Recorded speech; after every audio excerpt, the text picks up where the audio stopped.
Bismillahirrahmanirrahim. Assalamualaikum warahmatullahi wabarakatuh. Apa kabar saudara-saudaraku semuanya?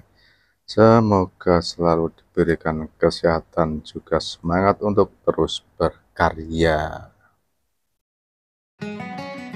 Oke, saudara-saudaraku semuanya, di hadapan kita sudah ada bonsai kelapa media air ya.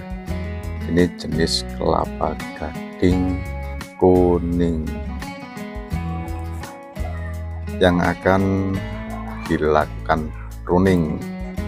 Namun ini ada tali rapiah yang harus dilepaskan terlebih dahulu. Tali rapiah ini berfungsi untuk mengamankan tunas yang waktu itu pernah saya lakukan, saya tapis.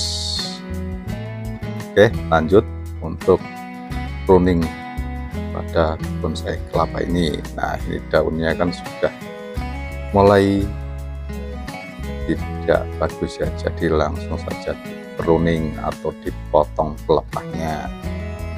Oke, lanjut di pelepah selanjutnya. Nah, ini lihat untuk daunnya sudah seperti ini ya. Di daunnya sudah mulai mengering, dan di pelepah yang seperti ini akan lebih mudah untuk melakukan pemotongan ya. Namun kalau ingin dilakukan secara langsung sampai mengering pelepahnya, boleh, itu akan lebih bagus. Namun ini saya lakukan di saat pelepahnya masih terlihat basah ya, jadi belum sampai kering, dan daunnya itu sudah tidak produktif lagi. Nah, seperti ini. Jadi ini untuk lebih singkatnya saya lakukan pemotongan. Jadi untuk bonsai kelapa yang kondisinya seperti ini sudah bisa mulai di pruning ya. Nah, ini juga untuk program bonggol agar cepat terbentuk, cepat panjang bonggolnya. Jadi proses ini akan membuat bonggol juga cepat terbentuk, lebih panjang. Jadi untuk saudara-saudara semuanya yang ingin melakukan pruning bisa dilakukan seperti ini ya. Tidak perlu bingung-bingung lagi untuk melakukan pruning. Jadi daun-daun yang sudah tidak produktif bisa langsung dilakukan pemangkasan atau dipotong ataupun di pruning, yaitu istilah dalam tanaman bonsai. Dan untuk bekas potongan ini kan ada tapis-tapis yang sudah kering. Jadi ini bisa dibersihkan agar terlihat rapi bagian pangkal-pangkal pelepahnya ini.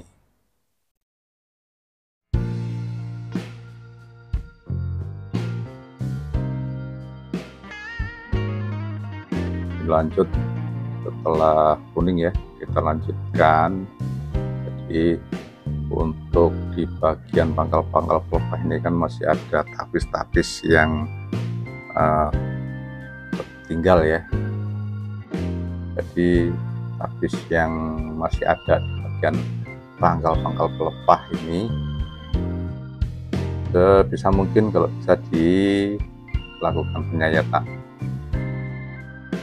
Nah, kita putar dulu, lalu lanjut lagi. Nah, ini yang bagian tadi ya, masih ada tapis yang berwarna kecoklatan ini juga dibersihkan.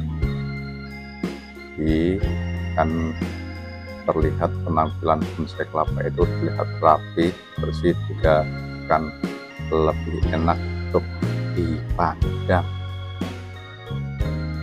Jadi penampilan semakin bersih, semakin rapi, juga akan memberikan nilai tersendiri pada bonsai kelapa ini.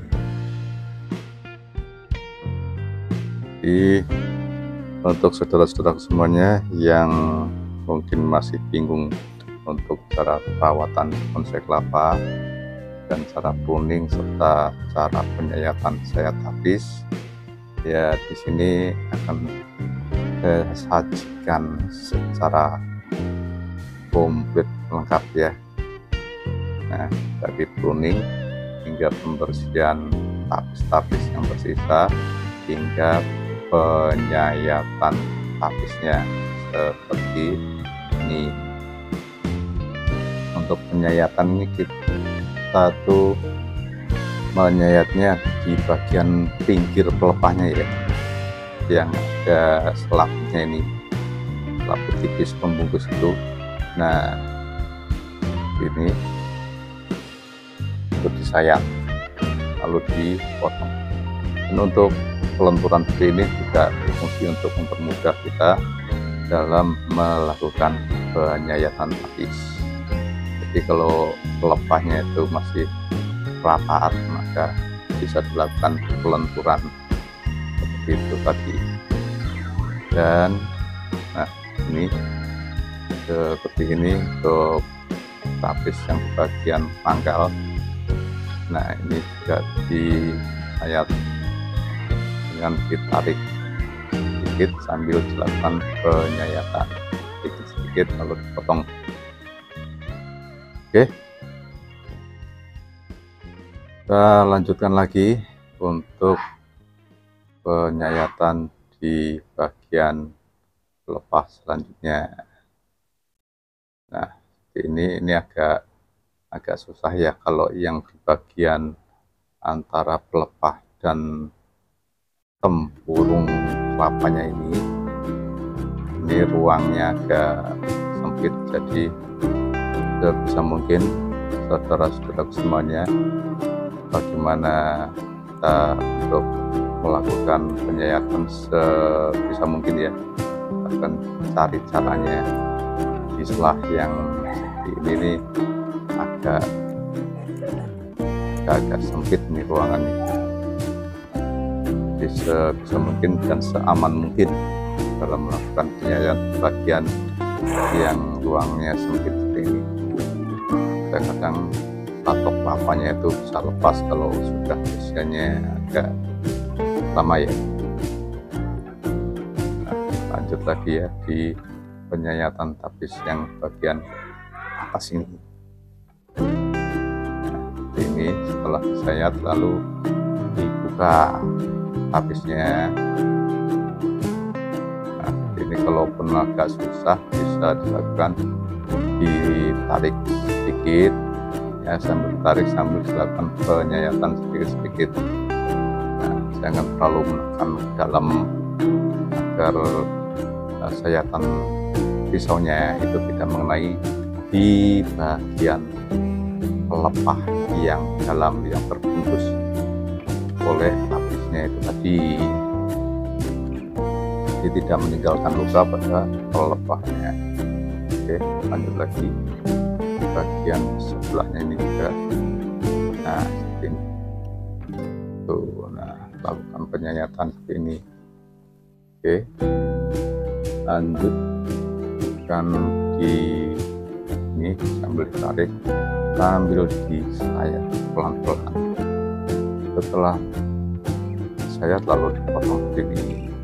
Oke, nah sambil dilenturkan untuk pelepahnya seperti ini ya, ini seperti ini, biar mudah untuk melakukan penyayatan tapis di bagian puncaknya ini. Nah, ini di bagian puncaknya yang agak rawan, maka dilakukan pelenturan dulu untuk pelepahnya. Nah, untuk di bagian yang tunas muda ini ya harap hati-hati ya, ini masalahnya rawan potel nih kalau nggak kita hati-hati. Nah, disayat tipis-tipis saja, disayat pelan-pelan tipis-tipis, jangan terlalu menekan, karena untuk tapis yang bagian ini tidak terlalu keras ya, jadi agak mudah untuk melakukan penyayatan. Nah, pelan-pelan saja jangan sampai menembus daunnya yang di dalam tapis ya, biar daunnya nanti ketika tumbuh dia tidak ada bekas luka. Nah, baru dipotong seperti ini. Oke. Nah, untuk penyayatan tapisnya sudah selesai, saudara-saudara semuanya. Dan seperti ini tuh kurang lebihnya untuk proses pruning. Dilanjutkan dengan sayat tapis ya. Nah, kalau untuk pelontoran seperti ini ya, untuk pelepah-pelepah yang sekiranya masih berdiri tegak, nah ini bisa dilakukan pelontoran seperti itu tadi ya, seperti ini. Oke, demikian untuk pruning dan sayat tapis pada bonsai kelapa Megaea ini.